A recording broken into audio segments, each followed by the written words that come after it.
We had a country that was dead 1 year ago, and now we have the hottest country anywhere in the world. And Charlie helped us make it that. One of the great people.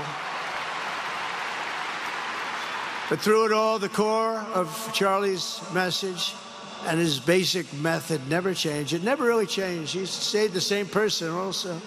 At every campus event, Charlie asked the people who disagreed with him to come forward, and instead of silencing them, he handed them a microphone and let them speak. And he'd convinced so many of them. It was a pretty amazing thing to watch, actually. Saying, I'm not here to fight them. I want to know them and love them, and I want to reach them and try and lead them into a great way of life in our country. In that private moment on his dying day, we find everything we need to know about who Charlie Kirk truly was. He was a missionary with a noble spirit and a great, great purpose. He did not hate his opponents. He wanted the best for them. That's where I disagreed with Charlie. I hate my opponent, and I don't want the best for them. I'm sorry. I am sorry, Erica. But now Erica can talk to me and the whole group, and maybe they can convince me that that's not right, but I can't stand my opponent. Charlie's angry. Looking down, he's angry at me now. Bud, have you ever asked God for forgiveness?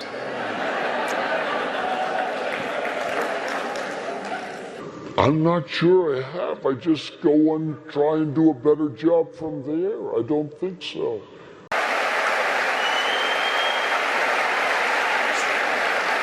So we've got people lined up for questions. I just got one more, because you used the word Christian.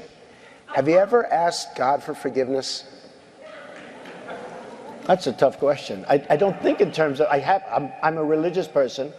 Shockingly, because people are so shocked when they find this out, I'm Protestant, I'm Presbyterian. And I go to church, and I love God, and I love my church. And Norman Vincent Peale, the great Norman Vincent Peale, was my pastor. The Power of Positive Thinking. Everybody's heard of Norman, and I love my church. And Norman Vincent Peale, the great Norman Vincent Peale, was my pastor. The Power of Positive Thinking. Everybody's heard of Norman Vincent Peale. He was so great. He would give a sermon you never wanted to leave. Sometimes we have sermons, and every once in a while we think about leaving a little early, right, even though we're Christian. Dr. Norman Vincent Peale, Frank, would give a sermon. I'm telling you, I still remember his sermons. It was unbelievable. And what he would do is he'd bring real-life situations, modern-day situations, into the sermon. And you could listen to him all day long. When you left the church, you were disappointed that it was over. He was the greatest guy. And then, you know, he passed away, but he was a great... He wrote The Power of Positive Thinking, which is a great book. Bud, have you ever asked God for forgiveness?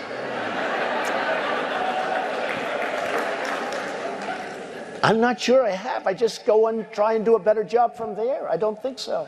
I think if I do something wrong, I think I just try and make it right. I don't bring God into that picture. I don't. I think if I do something wrong, I think I just try and make it right.